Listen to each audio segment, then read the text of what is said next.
Hello there. You know what I've come for. This is the way.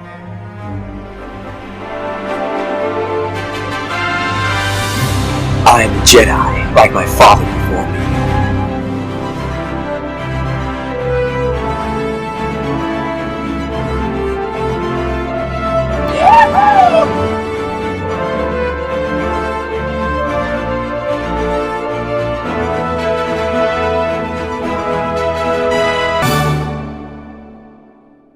Hello and welcome back to The Pod Awakens. My name is Jordan Wiegand and I have our co-host Logan Stump.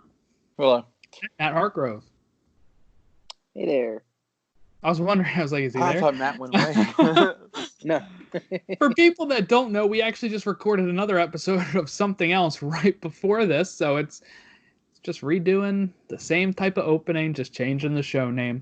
Today we're covering The Mandalorian Chapter 2, The Child. That's a lot of those right there.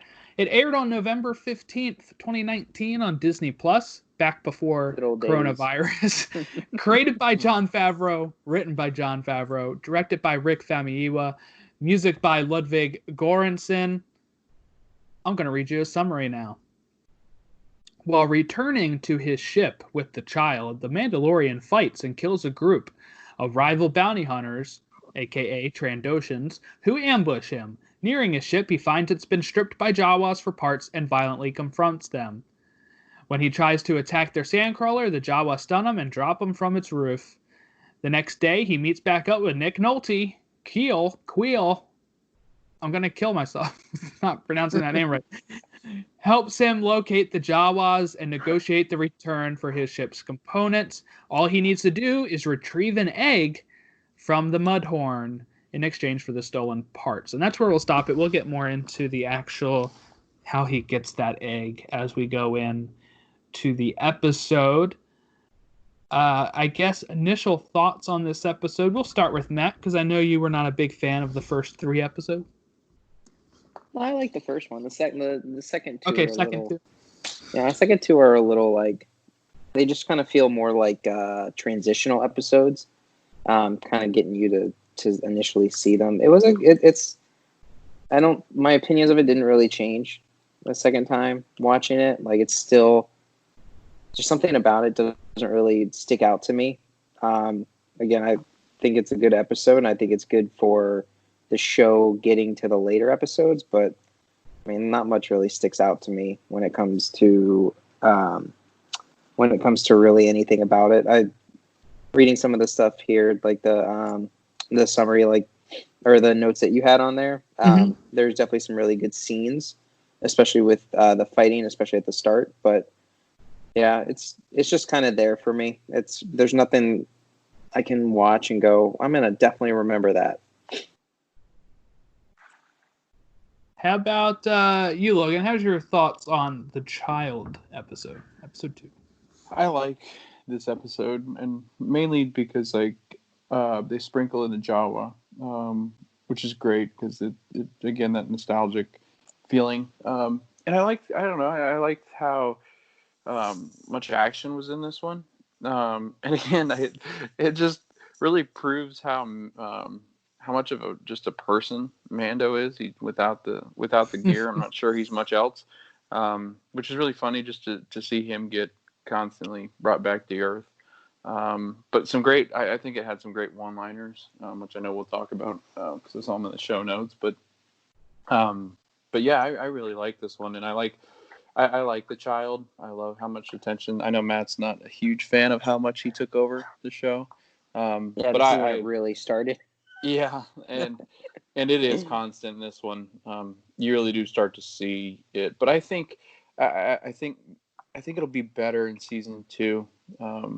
But I think right now, they were just trying to set up so much of those two, and that's really the only 2 characters that they have up until a certain point that are really interacting with one another. Yeah, they're only 2 main ones. Yeah, right. So until you get past 3, I think 3 is when it starts to pick up a little bit with other characters. But you really do. I mean, they leave this episode, and it's just the 2 of them again. So I loved this episode more than when I first saw it this time, actually. I really enjoyed this one. It is more of a standalone, I guess you could say, just setting the table, but it's a lot of fun. So let's get into it. We open up with the Mandalorian walking with Baby Yoda, or the child, in its little hover carriage. The music stops. And you just, that's what's so good about music and stuff. It cues your brain into what's about to happen. You don't even realize maybe that the music has stopped, but that's what makes you think that you can feel the tension. There's something about to happen here. And it does. This is when the Trandoshans attack. First Trandoshan I think we ever see is probably in Empire Strikes Back with the rest of the bounty hunters. Bosk is there. And there's also a reference to Empire Strikes Back here with disintegrations. Mando pulls out his gun and just obliterates these Trandoshans. The one just totally disintegrates. The reference, of course, is in Empire Strikes Back, Darth Vader says to Boba Fett, there will be no disintegrations this time. So I guess this is some sort of Mandalorian tech or bounty hunter tech that, Boba had at one point, and also now our Mandalorian has. And also something that's very striking to me as well is that for the first 10 minutes, there's really no talking. There's no dialogue at all. You got the fight with the Trandoshans, then you have the Mandalorian patching himself back up on the dusk, and that dusk view just looks wonderful, I think. And to think that it's mostly just a computer game engine and not an actual spot is even crazier.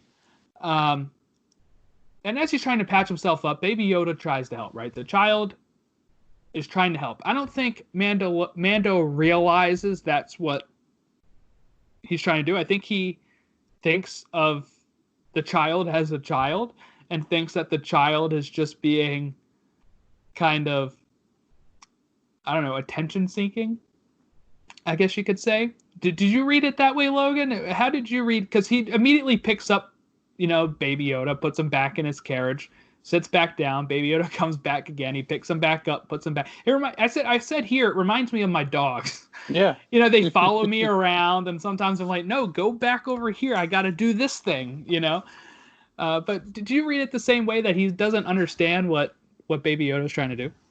Yeah, no, I really don't think he understood at all.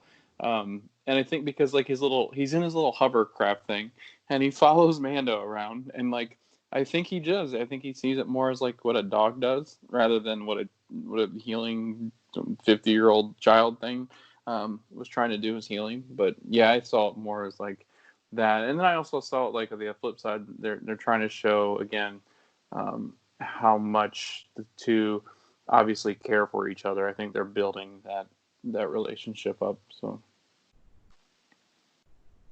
And then we have the beautiful sunrise, and that music that plays during that sunrise was really, really awesome. I'm probably going to buy that song off of iTunes. We were just talking about this too. Matt, you had no idea what Apple Music is. You have Spotify.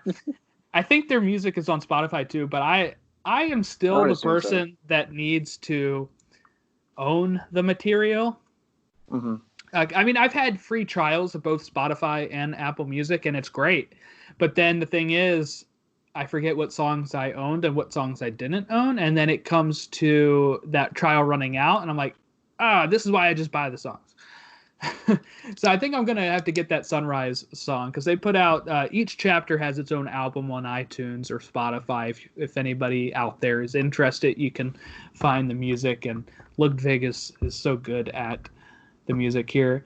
So then it's the sunrise. Mando continues onward with the hovercraft and the child, and we get to the Jawas, who have tore apart his ships, scrapped it, and he gets there before they're able to leave, and he pulls out that disintegration gun again, and just I feel so bad for the Jawas. It's just poof, disappeared. The other Jawas can't even bury a body. It's just gone. Oh man. Poor Jawas. And then we get to what I called the Sandcrawler battle. This is what, in the summary, the Mandalorian, Din Djarin, chases the Sandcrawler. And I think the action in this episode is fantastic. There's a lot of action beats. We had the Trandoshan attack. We now have this sandcrawler. It almost reminded me of Batman, where he's using these gadgets trying to climb up to the top of the, almost like climbing skyscrapers like Batman and his grapple gun, except for Batman wouldn't get stunned at the very top and fall off like Mando does. And then we get the later action with the mud horn and stuff that I think this episode just has a lot of great action. And this is why one reason I think I really like this episode, and why if somebody asked me right now who I want to direct a Star Wars movie, it's Rick Famuyiwa. He did a really great job on this episode, and he does a really great job when we get to episode 6 as well. That one's really good too. Any thoughts on the action, Matt? I enjoyed it. Pretty much similar to the first episode. Like, I do enjoy the action scenes, and I actually did forget how many were in this episode before watching it. Because I did feel initially, or at least I thought that the first couple episodes had a lot more slower moments than as the episodes continue on. But the action scenes were really good, and I do enjoy the fight scene with the Jawas, especially because their ship is on the run, isn't it? Or he's like moving, chasing so it's it. like, yeah. So like, I mean, that's again similar to what I said on the first episode review. Like that's what I want to see and what I expected. And again, I have a better understanding of the whole series and what Star Wars is now than I did when I first saw the episode, just from reading and seeing the different movies. But I do really enjoy the Jawa fight a little bit more than the first one, because I don't really remember much as to what Trandoshians are. They're the reptile-looking things. Yeah, but I do enjoy seeing, because it's kind of, it's interesting to see him going through this struggle, especially beforehand when they do scavenge his ship. So now he's kind of in a situation where I wouldn't say he's on the I'm trying to the best what word I'm trying to think here, but like he seems to be at a big disadvantage through all of this. Yes. Which is kind of interesting to see, because he is supposed to be this amazing fighter and the best in the galaxy at what his job is, and now these little Jawas are like kind of beating up on him. And so it's kind of nice to see I'm not saying the weaknesses of him, but to see him go through some sort of struggle where, again, he needs to go to, I don't want to go, I guess, too far, but like to see him have to get help from Queel again for the whole situation, to see him start to realize that he needs to do things with others and not just himself. Yeah, and I think we do get in the weaknesses here as we move on to Queel helping him out, and Mandalorian tells him, "My ship is destroyed," right? And that's where we get into his weakness, I think, for Mandalorian, for Din Djarin, is his mindset. As what I get from this here is the way that Queel comes back and says, it's stripped, not destroyed. So like the Mandalorian is looking at this as, well, it's useless without the rest of it, so it's destroyed. And Queel looks at it as like, it's only stripped, right? Like, you can get this stuff back. You can find a different solution than kind of the solutions that Mando might automatically jump to or just give up. We do get in this moment as well, Baby Yoda eating a frog, which is becoming a Funko Pop very shortly. That's one of the that was one of the that's the meme. I was gonna say that's one of the memes that I was like, okay, like it's cute, but I want to buy you one. so Queel's like, let's go back to the Jawas and we'll talk it out, right? He's like, I'll help you out with this. We'll talk it out. The Mandalorian has to put out his weapons to kind of be able to get a meeting with the Jawas, since he disintegrated a few of them. And we see him try to speak Jawa a bit. And I love, again, this is another weakness of his. He's a little hot-headed. And the Jawas are immediately able to get under his skin by just saying, "You speak terrible Jawa. You sound like a Wookiee," and I just love Mando's response of, "Do you understand this?" and just flamethrower him. I felt like that was very classic Star Wars, like early original trilogy. You know, like Han on the Death Star when they're like, "Is everything okay?" And he's like, "Oh yeah, it's all good up here." And then they're like, "We're sending people anyway." And he just shoots it, and he's like, "That was a boring conversation anyway." You know, like for me, that just seemed very classic Star Wars. And I think that's not. I'm trying to think. Is that the point where, I mean, it's a one-liner, but it's the same thing when he goes, like, you get along with Jawas? He's like, I just disintegrated all of them. Yeah. It was like right before that he said that, and then they go to. Then he goes talk to him. Like, he's got like the wrist flamethrower that he didn't have to hide. Right, because he was like, "Yeah, don't you get along with Jawas?" He goes, "I disintegrated them." It's like, oh. Yeah, Queel was not happy with that answer. No. I don't think either. So they make a deal. The Jawas say, "If you can bring us the egg, we'll give you the rest of your stuff back." And Mando doesn't really know what the egg is. Queel has to explain it to him, and he has to go out to this little cave where the Mudhorn lives. But one image I really like in this, right, is the Mandalorian kind of cramped up in the sandcrawler, because it's made for only like Jawas to be sitting in there, and you got this tall Mandalorian like crouched down trying to fit in this cockpit of the sandcrawler.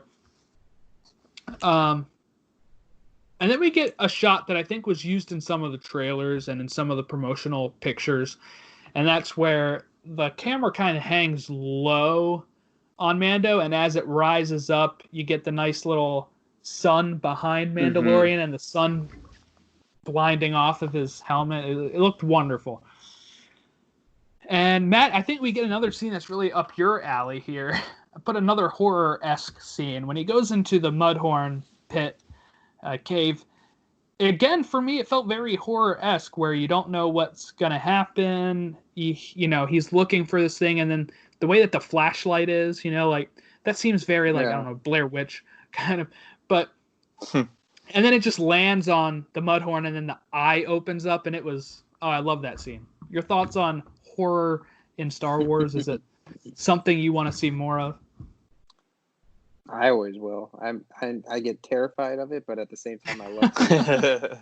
I mean, I love the thrill you get from it, and it is nice to see them have. I think Mandalorian has a sense of trying to be has a sense of trying to play into the fear aspect. Just the nature of it. Even when you hear the general music, it's something I would assume you could hear in a horror movie. Obviously you have to take out little bits and pieces of it, but there's some aspects of it that would make a good horror movie soundtrack. And I do like that they throw that in there, and I do enjoy the Mudhorn scene, even though because again, it shows him he has a bit of a weakness when it comes down to it, that he can't always defeat everything. I know we'll get a little further into it, but I enjoy the little horror aspect of it, similar to the first episode with the ship and how he pops up behind the prisoner that he has. This is again, the music was really key for me in the Mudhorn scene. It sounds very machine heavy. I don't know, it sounds very odd, like and not like, I don't know how to describe it. It's not very like, you don't hear a lot of strings, I don't think, or like trumpets. It's just like really off beat at times. It sounds really crazy. I love that music though. Then we get to the Mudhorn, and the Mandalorian looks like he is defeated, right? He is, his armor is all kind of mangled. The Mudhorn is not even close to damaged. And Mandalorian has this little tiny knife, and he's just kneeling down, holding the knife up like, all right, this is my last stand, I guess you could say. And I thought this happened kind of early in my first view of this. Now that we kind of know how the season goes, It's nice that we didn't have to wait long for the child to show some sort of Force abilities. We saw the child trying to use the Force during trying to heal him. That was kind of like the first hint of it. And I think a lot of times people think that's going to happen anyway because he's Yoda species. But it was nice to get kind of, when you don't know how the season's going to go, you're 8 episodes, and I think we all kind of thought maybe, or I did at least, that maybe Baby Yoda storyline wouldn't be the full show, really. Like, where he wouldn't be on this mission the whole time. And like him like lifting up the Mudhorn, or using the Force to stop the Mudhorn, I was like, wow, we're already getting kind of like, we're already seeing that Baby Yoda can use the Force and he's very powerful in it. What were your thoughts, Logan? Do you think that this happened really quickly? Were you happy that the Force happened quickly? Yeah, and I think because obviously you're watching, I think most of the people watching this know Star Wars and know that type of creature, whatever he is at least Force sensitive or may have the Force. So then I guess, yeah, like I think maybe it could have played off a little bit better towards the end. Like if he could have done something, like if Mando could have kept it going, it would maybe have been a cooler reveal towards, like 6, 7, 8, whatever. But yeah, no, I didn't have a problem with it showing it this soon, because I think then it gives you 8 episodes to go, what the hell? Like, what's really going on? Like, I don't get, like, well, at least we get him, but I think the characters inside that universe don't get him. And I think, like Mando and them, I think that the others obviously know, the guys that put the bounty on him, I think they know exactly what's wrong, and that's why they want him. But I think that Mando, it's fun to watch him go, and that's alluding to the end of the episode, so I won't get too far ahead. But yeah, I really like where they place this one. Yeah, and Matt, is it, when I say he's powerful, so powerful already, is it really already if he's 50 years old? I mean, at this point, he's lived longer than Darth Vader when Darth Vader turned evil. It could be, but I guess you kind of have to think about the lifespan. You kind of have to think, yeah, like in comparison to what Yoda was over 900 years old. Yeah. So like maybe this is when they start, whatever the species is, this is when they start realizing that they're Force sensitive and what they can do with it. I think it was, I think it was good timing for the show, but it also is nice to, obviously everyone was like, oh, this is Baby Yoda. What can this character do? Is he going to have the same powers? Is this species all Force sensitive? Like, is there something about it? And I think getting a slight answer to a lot of those questions with what he was able to do is important for the show. Because obviously people are going to continue to speculate a lot about this character. So now you have a little bit more information, but not to a point where you feel like you know everything about the character. Mm-hmm. And you can even tell by the character itself that he doesn't really know what he's doing. Like he kind of sees it, like he kind of thinks he knows what's going on, but he's also kind of like, how am I able to get this big animal to float in the air? Like it's like he understands it, but he just doesn't.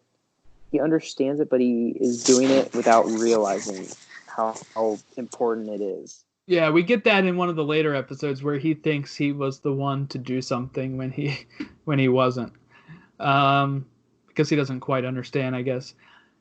But so he falls asleep. He's all knocked out. But one thing I want to say is that might even show, like you said, about the species itself, because he was powerful. He lifted this whole Mudhorn and was able to, defeat it.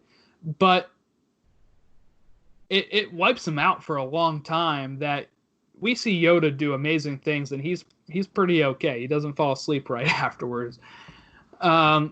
So I also love his facial expression when he's using the Force and lifting the Mudhorn. It reminds me so much of Episode 2 and 3 Yoda. Like, I'm picturing like when Yoda and Palpatine are fighting in the Senate room, and they're like hurling those like Senate pods back and forth to each other. Like his facial expression really reminded me of that, and I think they nailed it when it comes to Baby Yoda's look. If you watch the Disney Gallery show, they show you some examples of what drawings they had for Baby Yoda, and some of them are way ugly, and some of them do not look like Yoda at all. That they really, I'm very happy they landed on what they did, because if not, it could have been a disaster, right? With so much hinging on the child, if he doesn't look good or cute and he looks fake or ugly, I guess, I think people don't buy it as much, and it, drags the show down a bit. Mm-hmm. So Mando gets the egg, he gives it to the Jawas, and you think, okay, what are the Jawas going to do with it? They just eat it. So I'm not sure how, this must be a delicacy there. I'm not sure how much, I'm not sure what their plan was. Maybe they don't get the egg a lot, because I'm sure they could have scavenged. Eaten. Yeah, but I would think that they would make more money off of the scavenged parts than just having this egg, but it is what it is, I guess.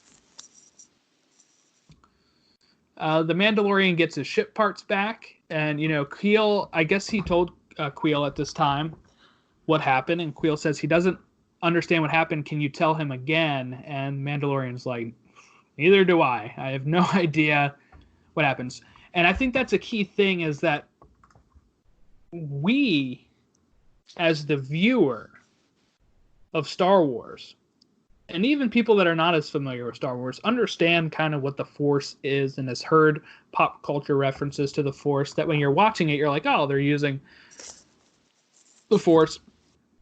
But I think one thing we kind of forget, because we focus a lot of our movie time on Jedis and Sith and, stuff like that, is that people like Han Solo don't believe in the Force. He says that's hokey religion, and doesn't believe in it until he sees Luke and Obi-Wan, actually using it. So you got to think, for Mandalorian, at this time, that he is, I don't know, how old do you think he is? Probably in his 30s, 40s? Yeah, something like that. That was during most of his growing up, was most of the time during the Empire, where they, no Jedi really survived, select few. The only one at this point, really, that we know of is Luke Skywalker. Mm-hmm. And Ahsoka somewhere out there, I guess. But at this time, you're thinking, yeah, there's no way he would have seen any of this before.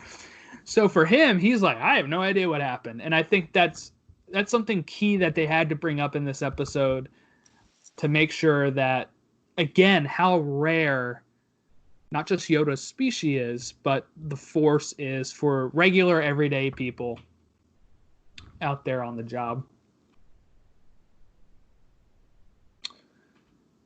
Again, Mando has really bad attitude when they get back to the ship, and he's just like, I don't think we can do it. We need help. And Kuiil's just like, well, if you stop, he's pretty much like, if you stop bitching, we can get this done. It's pretty much what Kuiil says to him in a nice PG way. And then they get it done.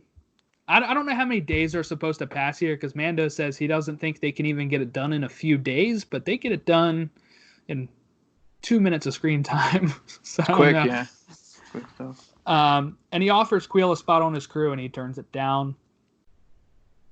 And this is where I got confused again while I was watching the show. Not this time, but like when I was first watching the show.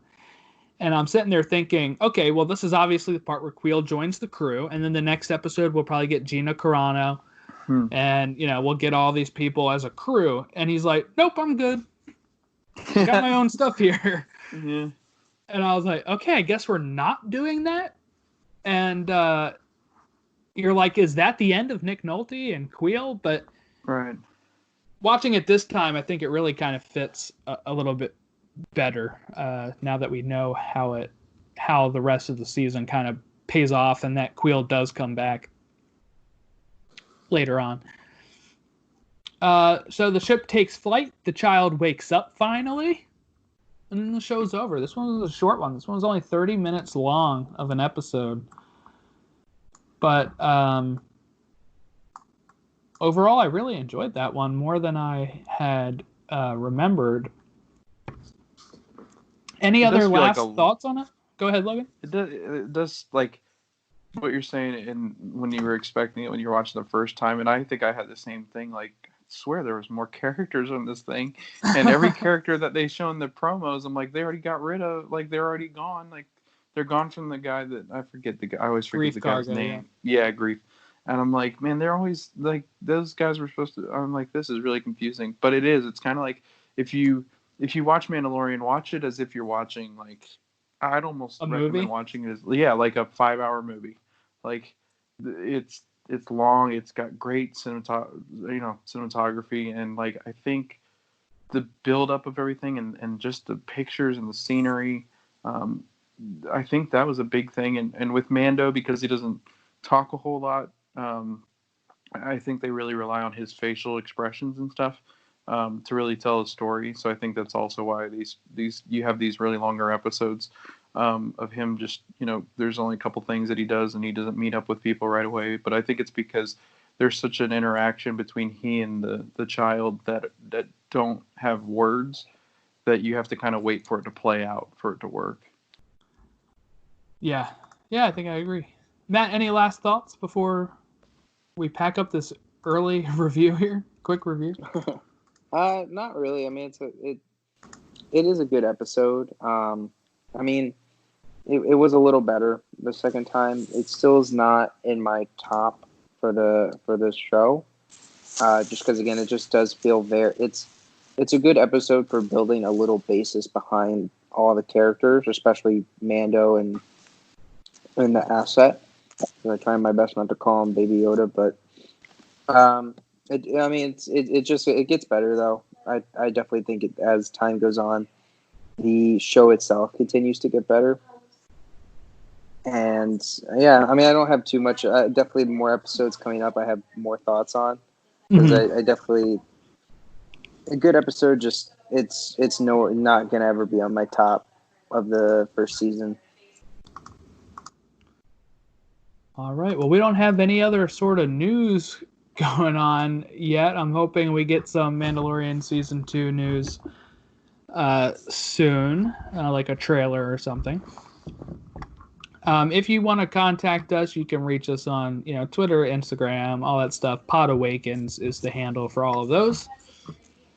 Thanks for catching us. Now, next week is Episode 3, Chapter 3. Shoot, what that one's called? What is that one called? Vader Returns, I think. Oh, Revenge of the Sith. Confuse the hell out of people. There you go. Hold on. Chapter 3 is The Sin. Oh, God. And we'll talk about what that means and why it's called that as we look over Chapter 3 of The Sin. I'm going to have to find out when we watch. I'm going to have to read the Bible again. I think that's where you learn about sins. Everything's a sin. All right, have a great rest of your week, everybody. We'll catch you all next week. May the Force be with you. I have spoken.